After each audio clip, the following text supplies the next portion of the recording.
사도행전 2장 42절에서 47절까지를 한 목소리로 같이 읽겠습니다. 사도행전 2장 42절부터입니다.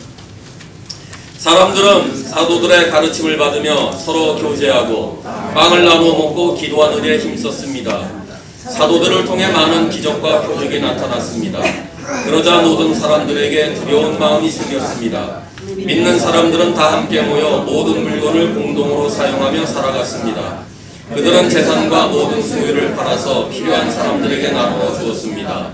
그들은 날마다 한 마음으로 성전들에 모였습니다. 그리고 집집마다 돌아가며 함께 모여 기쁘고 순수한 마음으로 식사를 같이 하였습니다. 그들은 하나님을 찬양하였으며 모든 사람에게서 칭찬을 받았습니다. 주님께서는 구원받는 사람을 날마다 늘어나게 하셨습니다. 몸무게가 많이 나간다고 해서 반드시 건강한 사람은 아니듯이 교인 수가 많은 교회라고 해서 꼭 건강한 교회는 아닙니다.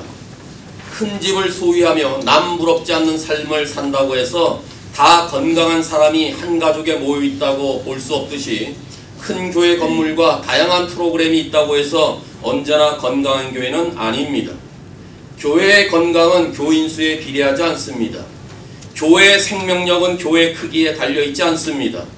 교인 수가 많은 교회 중에서도 병든 교회가 있을 수가 있고 교회의 작은 숫자라 할지라도 그 교회가 오히려 강건한 교회일 수가 있습니다. 건강하지 못한 교회는 건강한 그리스도에게는 별 문제가 없겠지만은 미성숙하고 연약한 그리스도인들에게는 성장에 있어서 막대한 지장을 주게 될 것입니다. 건강하지 못한 교회는 영적인 어린아이들을 잘못된 길로 인도할 뿐만 아니라 심지어 진리의 길을 찾고자 하는 불신자들에게 소망까지도 좌절시킬 수가 있습니다. 이제 우리는 수적인 교회 성장만이 성공이라는 등식을 적용했던 교회 틀을 벗어나 새로운 모델을 필요로 합니다. 눈에 보이는 결과가 아닌 성경적인 신실함을 핵심 지표로 삼는 교회가 요구되는 시대를 맞고 있습니다. 우리에게는 세상과 구별된 삶과 성숙하게 성장하는 교회가 필요합니다. 우리의 인간적인 조건이나 외부적인 환경과는 상관없이 성령 충만한 사람들의 상상을 초월하는 생명력과 영성, 삶의 영향력과 증거가 있는 그런 건강한 교회가 필요합니다. 그렇다면 실제로 우리에게 이런 건강한 교회 모델은 오래된 모델입니다. 바로 2000년 전 그 교회, 예루살렘 교회가 우리의 모델이 되어야 됩니다. 그런데 그들에게는 교회 건물이 없었습니다. 자원이나 예산도 없었습니다. 특별한 프로그램도 없었습니다. 어떤 조직이나 그들을 지원하는 배후 세력도 없었습니다. 배운 것이 하나도 없었고 가진 것이 없는 자들로 이루어진 교회 공동체였습니다. 사회로부터 소외되고 거들떠보지 않았던 무리들이 모여서 그 그리스도의 몸을 이뤘던 지체들이 바로 예루살렘 교회였습니다. 그럼에도 2000년 전 그 교회는 다른 점이 있었습니다. 뭔가 틀린 삶이 저들 가운데 풍성했습니다. 생명력이 넘치며 세상에 영향력을 끼침으로 말미암아 세상이 저들의 교회를 우러러보며 세상으로부터 칭송받는 그 교회, 이것이 우리의 모델이 되어야 됩니다. 그렇다면 우리는 초대교회로 돌아가야 합니다. 그런데요, 우리는 흔히 초대교회로 돌아가자는 기도를 하긴 합니다. 그런데 정말 초대교회로 돌아가는데 무엇으로 돌아가자는 말입니까? 말로는 초대교회로 돌아가자고 하는데 무엇으로 돌아가고자 하느냐 그 말입니다. 그 교회가 우리가 따라야 될 모델이라면 우리는 어떤 교회를 세워야 합니까? 우리가 본받아야 될 모델이자 우리가 소망하는 그 교회, 아니 그리스도께서 보시는 그 교회, 그리스도께서 가장 원하시는 그 교회는 어떤 교회이어야 합니까? 현대 교회가 가장 으뜸으로 여기는 일들을 우리 예수님은 쳐다보지 않으십니다. 그러면 우리는 어떻게 해야 됩니까? 먼저 말씀의 가르침을 지속적으로 받는 교회가 되어야 합니다. 우리가 소망하며, 아니 주님이 가장 원하시는 교회 모델은 말씀의 가르침을 지속적으로 받는 교회가 되기를 지금도 원하십니다. 42절에 사람들은 사도의 가르침을 받는 일에 힘썼다 이렇게 되어 있습니다. 여기에 힘썼다라는 말의 시제는 반복되는 행동을 나타내는 단어입니다. 즉 예루살렘 교회 성도들은 배우는 일에 지속적으로 날마다 규칙적으로 끊임없이 배우고 있었다 그 말입니다. 또한 43절에 이 교회는 성령의 임재와 더불어서 놀라운 성령의 표적과 이적 사건들이 있었음에도 불구하고 교인들은 사도들의 가르침을 배우는 일에 힘을 썼다 이렇게 말하는 것입니다. 그런데 여러분, 흔히 기적들을 맛보게 되면은 성도들 가운데 한 가지 기이한 현상이 일어나게 되는데, 자꾸 다른 체험을 하려고 애쓰다 보니까 말씀을 등한히 여깁니다. 왜 그런 줄 아십니까? 그들에게는 아니 내가 하나님과 성령님과 직접 교통을 했는데 나는 신비한 체험을 한 사람인데 무슨 말씀이 필요해? 나는 또 다른 경험이 필요하지 라고 하면서 교만 때문에 말씀을 멀리합니다. 또한 현대교회들은 말씀보다는 생활 양식을, 진리보다는 삶의 나눔과 적용을 더 강조합니다. 교회마다 교리들을 잘 가르치지 않습니다. 성경 공부가 이상하리만큼 없어지고 있습니다. 아울러 교회 성도들은 말씀을 배우는 일에 별로 관심이 없어지고 있습니다. 그렇다면 이것은 매우 심각하고 위험한 문제입니다. 그리스도의 가르침이라고 주장하면서 교리와 말씀은 무시하고 도덕과 윤리의 생활 방식만을 제시하는 교회는 건강한 교회일 수가 없습니다. 말씀 없는 삶은 온전한 성품을 가질 수가 없고, 진리 없는 가르침은 온전한 행동을 하기가 어렵기 때문입니다. 그래서 바른 교훈이 있어야 바른 삶을 살게 되는 것입니다. 교회에서 말씀의 가르침이 빈약하면 빈약할수록 도덕과 윤리의 문제는 점점 더 악화되고 있습니다. 잘 생각해 보세요. 이 나라와 이 백성들의 도덕과 삶의 수준, 아니 두고 온 우리 조국 땅의 삶의 도덕적 수준과 저들의 윤리적인 모습은 뒤떨어지고 있는 그 주된 원인은 성경의 권위가 상실되었을 뿐만 아니라 말씀을 제대로 가르치지 못하는 교회의 책임이 더 크다 그 말입니다. 교회가 진정으로 성도들에게, 한국은 4분의 1이라고 말하는 기독교인들에게 말씀의 가르침을 제대로만 계속적으로 행했다면 우리의 두고 온 조국 땅에 이러한 부패적인 모습이 보여지겠습니까? 우리의 책임입니다. 교회가 잘못 가르치고 있는 우리들의 책임입니다. 그러나 예루살렘 교회 성도들을 잘 살펴보십시오. 저들은 성령의 능력을 맛을 봤습니다. 하나님의 성령에 충만했습니다. 그런데 이들이 제일 먼저 행한 것이 무엇입니까? 사도들은 진리를 가르쳤으며 성도들은 말씀을 배우는 일에 지속적으로 힘썼습니다. 초대 교인들이 가장 갈망했던 것은 교제도 아니고 삶을 나누는 일도 아니라 먼저 사도들의 가르침을 받는 일이었습니다. 그리스도인들은 단지 체험으로 변화되는 것이 아닙니다. 그리스도인들은 진리를 믿고 말씀을 배움으로 변화를 체험하는 것입니다. 사도들의 진리의 가르침이 날마다 없었다면 초대교회 예루살렘 교회는 존재할 수가 없었습니다. 사람들의 회심과 변화를 낳는 것은 체험이 아니라 하나님의 말씀입니다. 사람들을 변화시키고 우리들을 다르게 만드는 것은 종교적인 체험이 아니라 말씀의 바른 가르침임을 믿을 수 있기를 바랍니다. 바로 이 교회가 우리가 따라야 될 예루살렘 교회의 모습이었습니다.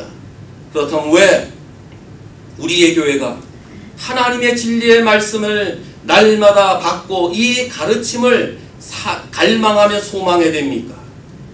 말씀만이 내가 죄인인 것을 가르칩니다. 말씀이 나에게 구원을 줍니다. 말씀만이 나에게 영생을 가르쳐줍니다. 말씀이 우리에게 천국을 알려줍니다. 말씀이 우리를 거룩하게 살도록 합니다. 말씀이 우리의 삶의 온전한 삶과 온전한 인격을 가져다 주는 것이 유일하게 말씀밖에 없다 그 말입니다. 이런 이유 때문에 우리가 소망하고 가장 본받아야 될 교회는 말씀의 가르침을 받는 일에 전적으로 힘쓰는 교회가 되어야 된다 그런 말씀입니다.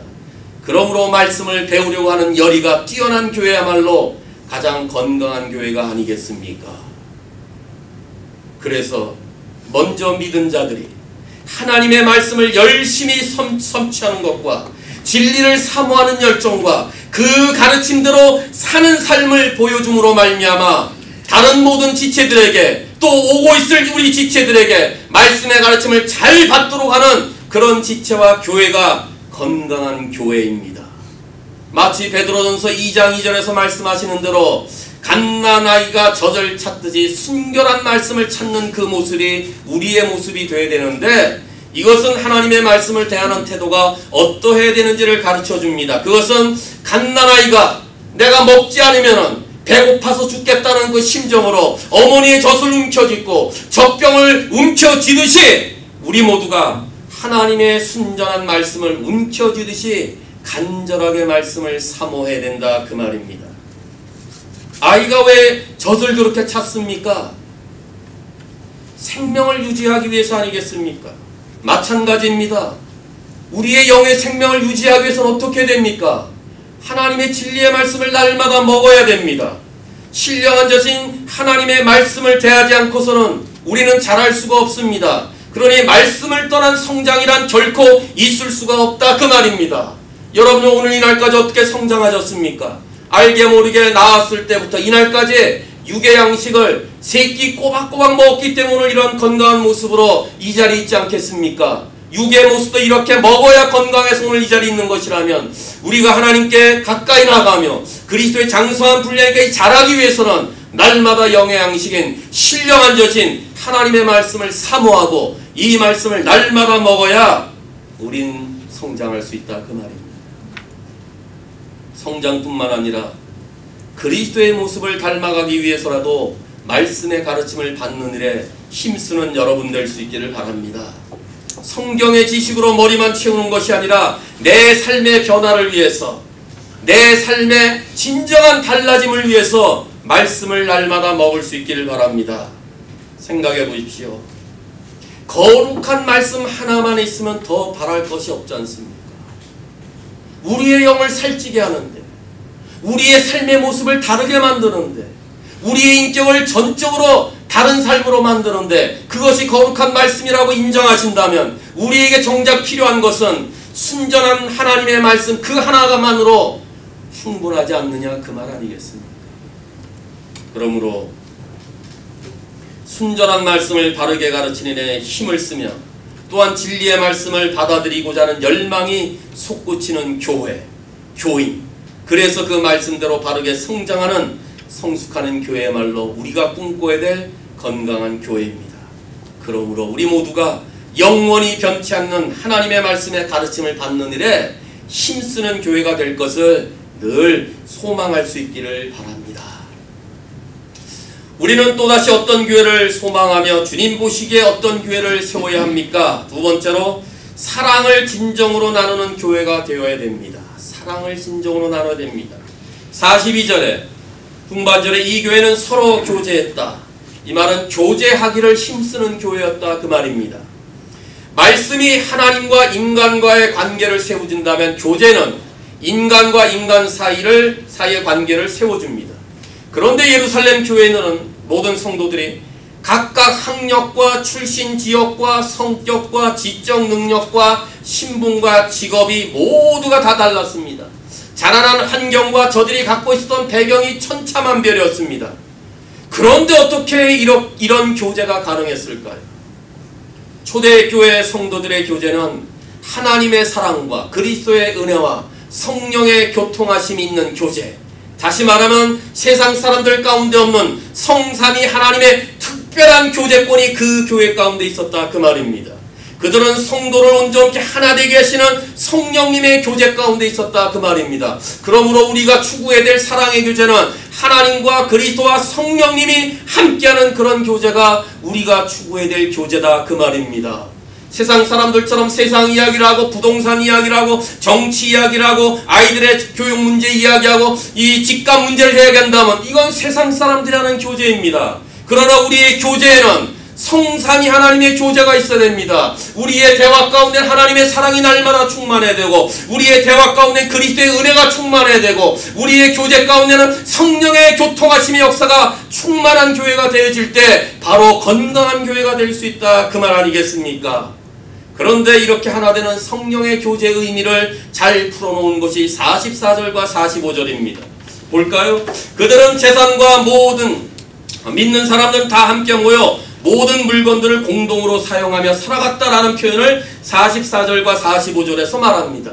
그들은 재산과 모든 소유를 팔아서 필요한 사람들에게 나누어 주었다라고 기록합니다. 이 일들이 예루살렘 교회에 일어났던 역사적 사실이기 때문에 성경은 거짓없이 증언하고 있지 않습니까? 예루살렘 교회 성도들이 자기들이 소유하고 있었던 물질들을 가난한 자들을 위해서 베풀 수 있었던 것은 사도들의 가르침 가운데 예수님께서 네 이웃을 내 몸과 같이 사랑하라 라는 주님의 계명을 생활 속에서 그대로 실천했기 때문입니다. 얼마나 사도들의 가르침을 잘 받았든지 그 말씀의 가르침대로 살았던 초대교회 성도들의 교제가 물질을 통해서 가난한 자를 돕는 사랑의 구체적인 행동으로 나타났다는 것입니다. 그러므로 사랑은 동명사가 아닙니다. 사랑은 우리 입술을 내서 떠나는 말이 아니라 엄밀히 말하면 사랑은 동사입니다. 움직이는 것이기 때문에 그렇습니다. 행동 그 자체가 초대교회의 사랑의 나타남의 모습이었습니다.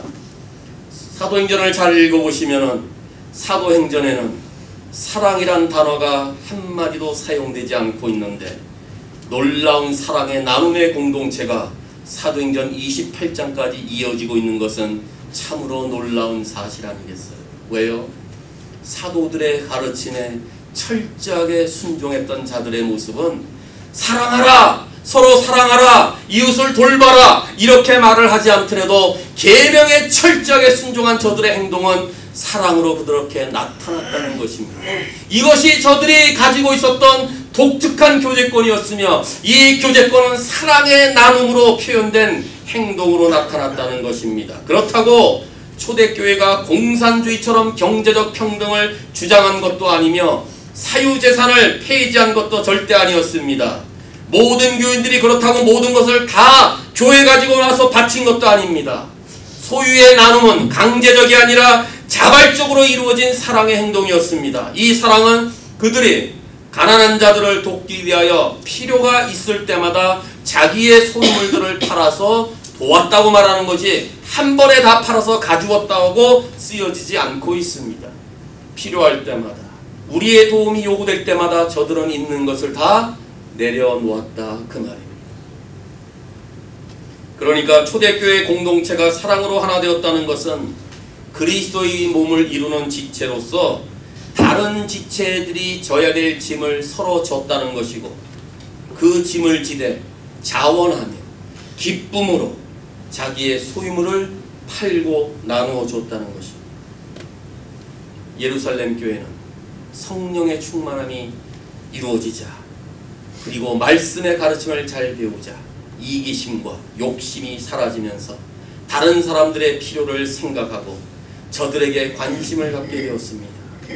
그래서 예루살렘 교회는 그들의 하나됨과 사랑의 돌봄과 사랑의 나눔이 너무나 강력했기 때문에 주변 사람들로 인해서 칭송을 받았다고 기록하고 있습니다. 당시 초대교회사를 다루고 있는 교회사의 증언에 의하면은 교회 배교자였던 줄리안이라는 사람이 배교자입니다. 교회에 있었다가 배교했던 그 줄리안이라는 사람이 그를 추종하는 이단자들에게 이렇게 이야기합니다. 불경한 갈릴리 도당이 자기네 가난한 자들뿐만 아니라 우리 가난한 자들까지 먹여 살리다니. 이 교도가 그렇게 말하고 있습니다. 또한 주 125년경에 철학자 아리스티테스라는 사람은 감동적인 글을 이렇게 남겼습니다. 그리스도인들은 모든 겸손과 친절로 행한다. 그들은 서로 사랑한다. 가진 것은 갖지 못한 자에게 아낌없이 나눠준다. 나그네가 눈에 띄면 자기 집으로 들여 마치 친형제인 양 그로 인해 즐거워한다. 그들 중 가난하고 궁핍한 자가 있는데 공급해줄 일용품이 부족하면 그들은 2-3일간 금식을 해서라도 가난한 자에게 필요한 식량을 채워준다. 초대교회 글이 지금도 남겨지고 있습니다. 진정으로 구원받고 성령 충만한 자들은 물질에 대한 욕심이 없어집니다. 먹을 것과 입을 것이 있으므로 자족하는 삶을 살게 됩니다. 성령에 충만하며 말씀의 가르침을 잘 받는 자들은 이전에 보지 못했던 가난한 자들의 모습을 보게 됩니다. 말씀의 가르침을 온전히 따르는 자들은 이전에 보지 않았던 그 도움이 필요한 자들의 모습을 보게 됩니다. 그리고 왔을 뿐만 아니라 과감하게 내가 애써 모았던 그 소유물들을 그들을 위해서 나누게 됩니다. 이것이 예수 믿는 믿음이며 이것이 참된 교회의 건강한 모습이 아니겠습니까? 우리도 성령의 충만함을 받고 말씀의 가르침을 잘 따르는 가운데 초대교회처럼 적은 소유라 할지라도 궁핍한 자를 도울 수 있는 그런 교회로 세울 수 있기를 원합니다. 소유가 적으면 적은 대로, 많으면 많은 대로 우리는 늘 나눔의 삶을 살아야 합니다. 하나님이 우리에게 소유물들을 지금까지 허락하신 이유는 이 소유물이 필요한 자들에게 내가 선을 행하도록 하기 위해서 주신 것으로 인정할 수 있기를 바랍니다. 만일에요, 부유한 그리스도인들이, 아니 부유하지 않다 할지라도 우리 그리스도인들이 말씀의 가르침을 잘 받아서 세상의 수많은 굶주린 자들에게 경제적인 사랑의 나눔에 대한 성경적인 원리를 실천한다면 세상은 놀라운 일이 벌어질 것입니다. 지금도 매 분마다 수만 명씩이 죽어가는 이 세상에 강아지 한 마리를 키우기 위해서 드는 그 비용은 철저하게 부담하면서 죽어가는 잃어버린 영혼들을 위해서 우리 그리스도인들이 가지고 있는 조그만 것도 내놓지 못하는 일로 인해서 모든 세계가 이렇게 어려움을 당하고 있는데, 만약 우리의 교회가, 우리의 성도들이 말씀의 가르침을 정말 실천하는 가운데 내가 있는 조그만 것마저도 그들을 위해서 내려놓는다면 세상이 달라지고 저들 영혼의 놀라운 변화가 이루어지지 않겠습니까?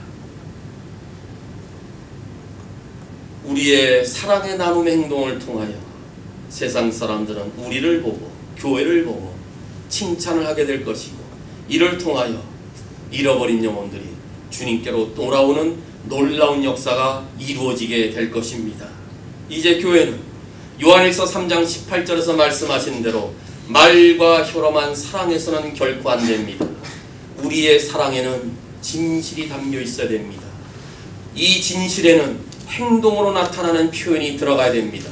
그러므로 사랑의 나눔에는 진실이 표현된 행동으로 행할 수 있기를 바랍니다. 그리스도인의 교제는 돌봄이며 그리스도인의 돌봄은 사랑의 나눔으로 나타나야 합니다. 그렇습니다. 화려한 건물이나 다수의 교인이 세상에 영향을 끼치는 것은 아닙니다. 이 세상을 향하여 진정으로 영향력을 끼칠 수 있는 길은 참된 사랑의 나눔을 구체적으로 실행하는 건강한 교회를 통해서 이루어지게 될 것입니다. 그러므로 신실한 교회 성도 여러분, 이 일에 사랑의 나눔의 진실된 행동이 우리 한 분 한 분들을 통해 나타나므로 이런 교회, 이런 강건한 교회, 예루살렘 초대교회 아름다운 교제 공동체를 소망하며 그런 교회를 이룰 수 있기를 간절히 바랍니다. 주님이 원하시며 주님이 세워져야 될 그런 교회는 어떤 교회입니까? 하나님을 참되게 예배하는 교회가 되어야 됩니다. 하나님을 참되게 예배하는 교회. 초대교회 성도들은 42절에 빵을 나누어 먹고 기도에 전혀 힘쓰는 일로 시작해서 43절에 날마다 한 마음으로 성전뜰에 모였고, 그 다음에는 47절에 하나님을 찬양하며 이렇게 이어지고 있습니다. 그러니까 이들은 여러 가지 모양으로 계속해서 예배를 드리고 있는 것이 분명합니다. 그들의 예배 형식에 대해서 자세히 말해주고 있진 않지만은 그들의 예배에는 사도들의 가르침이 있었고, 떡을 떼는 성찬식이 있었고, 기도에 전무하는 모습이 있었으며 찬양의 모습이 함께 있었음을 이 본문을 통해서 우리는 보게 됩니다. 더 나아가서는 그들은 성전에서 뿐만 아니라 집에서도 동일한 예배를 드렸다는 것을 암시하는 것으로 봐서 당시 초대 예루살렘 교회의 성도들은 매일매일의 삶이 예배였다는 것을 알게 됩니다. 형식이나 장소가 어떠했든지 간에 예배는 예루살렘 교회의 중심이었습니다. 이 예배에는 말씀의 가르침이 있었습니다. 하나님께 기도하는 모습들이 있었습니다. 성만찬식의 의식이 있었습니다. 서로 떡을 떼며 교제하는 이런 아름다운 친교의 모습이 있었습니다. 날마다 하나님의 구원의 은혜를 감사하여 하나님이 자기에게 베푸르신 놀라운 이적들을 감사하며 찬양하는 이런 일들이 교회 안에 그리고 가정마다 있었다는 것을 보여주고 있습니다. 여러분, 내가 진정한 그리스도인인지 아닌지를 알아보는 방법 중에 하나는 내가 매일매일의 삶 속에서 하나님을 찬양하고 있느냐, 내 삶의 영역에서 매일매일 예배하고 있느냐, 이것으로 알 수 있습니다.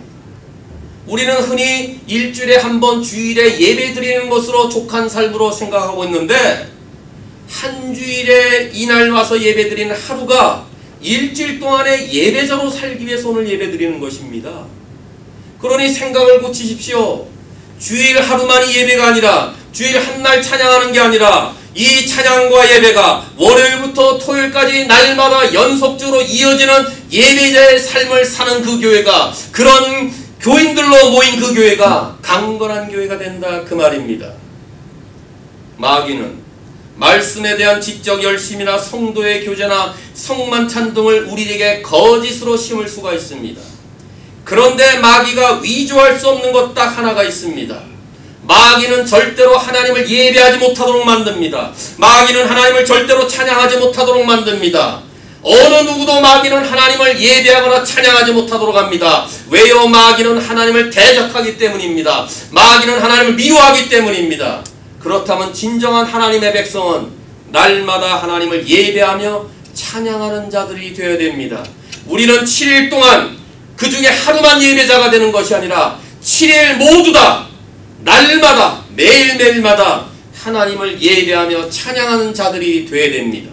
이것이 건강한 교회를 이룰 수 있는 비결입니다. 그런데 본문의 이 무리들을 잘 보십시오. 이들이 원래 어떤 자였습니까?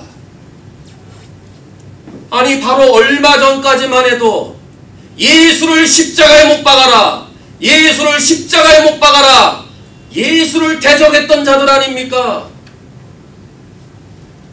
예수님을 부인했던 자들 아닙니까?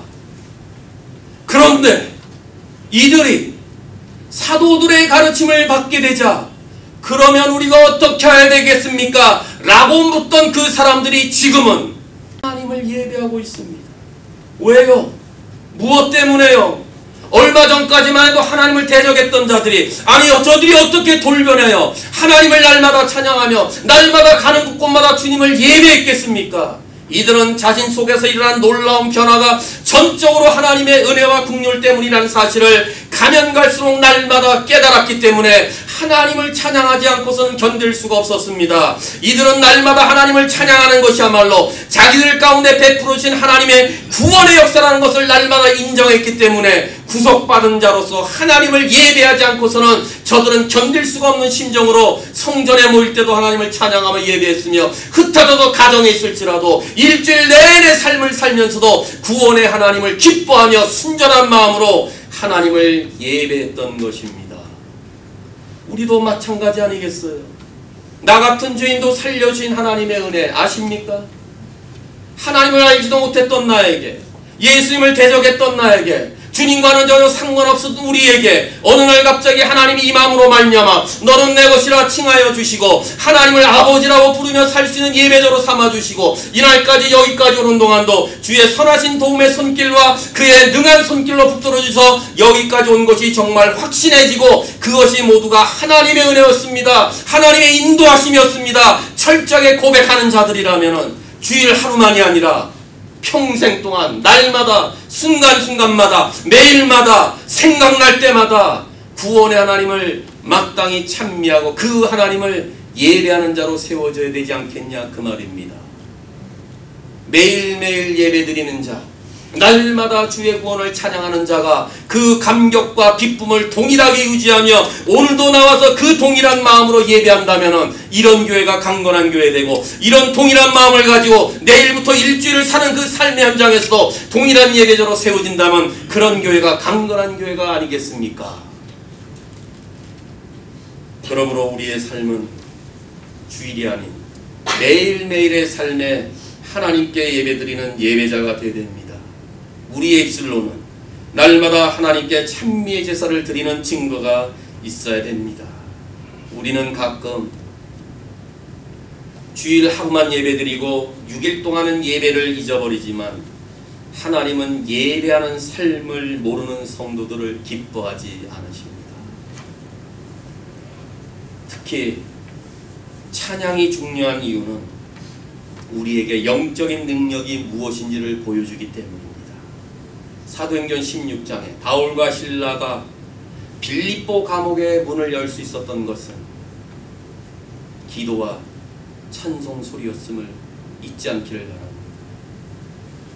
옥문이 열린 것은 저들이 밤새 하나님께 기도하며 하나님의 은혜를 기억하며 하나님의 구원의 은총을 기억하며 찬송했기 때문에 그 문이 열린 것을 믿으시기를 바랍니다. 찬양에는 이토록 힘이 있습니다. 찬양은 옥문을 열게 합니다. 찬양은 죽었던 영혼들이 돌아오게 합니다. 찬양은 이스라엘 군대를 이방인들로 구원하는 놀라운 능력이 있습니다. 찬양은 이와 같은 놀라운 능력이기 때문에 날마다 하나님을 찬양하며 예배하는 자로 세워질 수 있기를 바랍니다. 그럴 때 찬송 속에 거하시는 하나님을 참되게 예배하면 우리의 심령의 문제가 해결되기도 합니다. 내가 찬송을 부르다가 우리의 영혼이 치유되며 우리의 육신의 병도 고침받게 될 것입니다. 그러니 예배 가운데 찬양 속에 거하신 그 하나님을 날마다 찬양할 수 있기를 바랍니다. 뜨거운 마음과 기쁨으로 하나님을 전심으로 찬양하는 그 교회는 참으로 건강한 교회입니다. 찬양하게 될 때 노래를 잘 못 불러도 좋습니다. 저처럼 박자가 틀려도 괜찮습니다. 음이 고르지 않아도 상관없습니다. 열정적인 마음, 전심과 순전한 마음으로 우리에게 베풀어진 구원의 은혜를 꼭 기억하며 찬양하며 예배하게 된다면 우리의 신앙은 자라게 될 것이고 날마다 힘이 솟아날 것이고 언제나 기쁨과 소망이 넘쳐나게 될 것입니다. 일주일 중에 하루가 아니라 이제 남은 세월은 일주일 전부를 하나님을 예배하며 일주일 전부를 하나님을 찬양하는 그 성도들로 이루어지게 될 때 우리 교회가 강건하게 되는 그런 교회가 될 수 있도록 함께 이 일에 최선을 다하며 참되게 예배하는 자로 소망할 수 있기를 바랍니다. 이와 같은 예루살렘 교회의 신실한 모습으로 인하여 상상하지 못했던 새로운 일들이 이 교회 가운데 임하기 시작합니다. 43절에 사람들은 하나님을 두려워하게 되었다. 결과입니다. 예루살렘 교회가 소유하고 있었던 것은 아무것도 없었습니다. 앞에서 말씀드린 대로. 근데 그들에게는 성령의 충만함이 있었습니다. 말씀의 가르침이 지속적으로 이어졌습니다. 그들에겐 기도의 물음만이 있었습니다. 참된 예배와 성도의 사랑의 교제만이 있었을 뿐입니다. 그런데 세상 사람들이 그 교회를 두려워했다라고 기록하고 있습니다. 이 두려움은 경건을 내포하는 단어입니다. 단순한 두려움이 아닙니다. 놀라고 있는 것입니다. 마치 하나님께서 홍해를 가르시고 요단강물을 가르쳤던 이적 앞에 가나안의 7 족속들이 가슴이 높고 정신을 잃어버릴 정도로 충격을 받았던 것과 같은 그런 모습이 초대교회인 예루살렘 성도들 가운데 있었기 때문에, 다시 말하면 놀랍도록 변화된 삶을 계속 보여주고 있었기 때문에, 아니 대적자들이 돌변하여 그리스도를 증거하는 삶으로 바뀌고 있었기 때문에, 예수님을 죽이고 뗐던 삶이 예수님을 닮아가며 예수님의 인격을 본받고 예수님의 모든 삶의 모델로서 저들이 살고 있었기 때문에 주변 사람들이 두려워했다, 놀랬다. 이런 삶이 세상으로 하여금 교회를, 우리의 달라진 삶을 통하여 세상 사람들은, 우리의 진정으로 변화된 삶을 보는 세상 사람들은 우리를, 교회를, 하나님을 두려워하도록 만드는 것입니다. 우리는 이 본문을 통해서 나 한 사람 한 사람의 변화되는 삶을 보고 이 세상이 그렇게 충격을 받도록 우리는 그렇게 살아야 됩니다. 교회를 세상이 보고 세상이 놀라는 교회로 세워야 되는 것입니다. 이 시간 여러분들 스스로에게 한번 물어보십시오. 내가 세상을 보고 놀라고 있는가? 아니면 세상이 나를 보고 놀라고 있는가? 나는 세상을 보고 두려워하고 있는가? 아니면 세상이 나를 보고 두려워하고 있는가? 우리에게도 은과 금은 없지만 하나님이 계시지 않습니까? 능력으로 역사하시는 성령님이 함께 하십니다. 그렇다면 온 세상이 하나님을 두려워하는 날이 속히 오도록 우리의 거룩한 삶과 능력 있는 기도와 순전한 하나님의 말씀과 하나님을 찬양하는 일에 우리의 생명을 여기에 다 걸 수 있기를 간절히 바랍니다. 당시의 사회 상황은 예수를 믿는 자들을 무시하고 괴롭히고 여러가지 모양으로 고난을 주는 때였지만 이와 같은 탁월한 모습을 통하여 탁월한 신실한 삶 때문에 그 다음에 47절에서는 세상 사람들로 인해서 칭찬을 받았다고 말합니다. 칭찬받는 교회. 이처럼 우리도 이웃들로부터 칭송을 받으며 존경을 받는 교회로 세워져야 됩니다. 참된 교회는 세상이 가는 방향으로 가지 않고 그래서 서로 갈등이 생길 수가 있고 세상은 교회와 언제나 대적하며 나가고 세상은 언제나 교회에 반기를 든다 할지라도 그러나 우리가 세상으로부터 이웃으로부터 신뢰를 받고 칭송을 받을 수 있어야 되는 비결은 삶에 달라지고 탁월하고 구별된 모습을 살게 될 때 세상으로부터 우리가 칭찬을 받게 됩니다. 이렇게 되면은 주님께서는 구원받는 사람들을 더 늘어나게 하십니다. 40절 하반절에 있는 대로 예루살렘 교회가 참으로 교회답게 참으로 성도답게 하나님 중심으로 말씀 중심의 삶을 드러내게 될 때에 하나님께서는 그 교회의 구원의 역사를 베푸셨다고 증언하고 있습니다. 47절 하반절 주님께서는 구원받는 사람을 날마다 늘어나게 하셨습니다. 구원의 주도권은 하나님이십니다. 그러나 우리가 이 하나님의 주도권에서 행해야 될 일은 이미 앞에서 말씀드린 이런 삶을 살게 될 때 하나님이 구원의 역사를 베푸신다 그 말 아니겠습니까? 이것이 본래 교회의 모습입니다. 우리는 이와 같이 한결같고 끊임없는 증거의 삶을 통해서 주님께서 베푸신 구원 역사에 동참하는 교회로 세워져야 됩니다. 이것을 보면 예루살렘에 있었던 불신자들이 구원을 받을 수 있었던 것은 초대 예루살렘 교회 성도들의 탁월한 삶을 보고 감동했기 때문입니다. 저들이 교인들을 봤을 때 다른 점을 발견한 것입니다. 말씀대로 삶을 사는 것을 저들이 인정했다는 것입니다. 진정한 사랑을 나누는 참된 모습을 보면서 저들이 생각해 이 교회는 세상과 다른 마음을 갖고 있어. 이 예루살렘 교회는 우리와 다른 가치관을 소유하고 있어. 이 세상 사람들이 볼 때는 예루살렘 교회는 나와 다른 삶을 살고 있었다는 것을 계속 주시하고 주목하고 있었다는 것입니다. 그렇기 때문에 베드로전서 3장 15절에 있는 대로 마음속에 그리스도를 거룩한 주님으로 모셨다면 우리에게 있는 소망에 관해 묻는 자들에게 대답할 것을 준비해 두고 있어라 이렇게 말합니다. 우리 주변에 어려움을 겪는 사람 많이 있죠. 낙심과 좌절로 인해 상심한 사람들이 주위에 많이 있죠.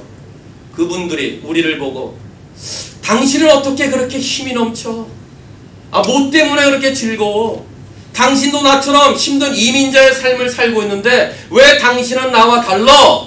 라는 질문 앞에 소망을 말해주어야 되며 기쁨의 소식을 전해야 되며 내가 이 땅에 사는 이유를 말할 준비를 하고 있어야 되지 않겠습니까? 그래서 그들이 우리의 삶의 모습을 다 보면서 당신이 믿는 예수님을 나도 믿고 싶어 라고 말하는 삶을 우리가 살 때에 하나님이 놀라운 구원의 역사를 이 교회에 퍼부어 주실 것입니다. 그러므로 교회는 그리스도의 십자가의 복음을 선명하게 선포하고 성도들은 삶의 현장에서 들은 말씀, 배운 말씀을 적용하여 주님께서 부탁하신 증인의 삶을 살게 될 때에 우리 주님께서 믿는 자들을 더하게 하실 것입니다. 이런 교회가 강건한 교회이며 우리가 본받아야 될 예루살렘의 교회였습니다. 사랑하는 성도 여러분, 우리도 아무런 힘도 없고 보잘것없었지만 그들 또한 아무런 힘도 없었고 보잘것없은 성도들도 구성되었지만 저들 모두가 성령의 충만함을 받고 세상에 영향력을 미치며 사람들로부터 칭찬받는 교회로 세워졌다면 저들과 같은 성정을 가진 우리도 하나님의 성령을 충만함을 통하여 말씀의 가르침을 받으면 저들과 같은 이런 놀라운 역사를 우리도 체험하게 될 것입니다. 교회는 절대 건물이 아닙니다. 교회는 구원받고 구원받아야 될 모든 사람들로 구성된 유기적인 공동체입니다.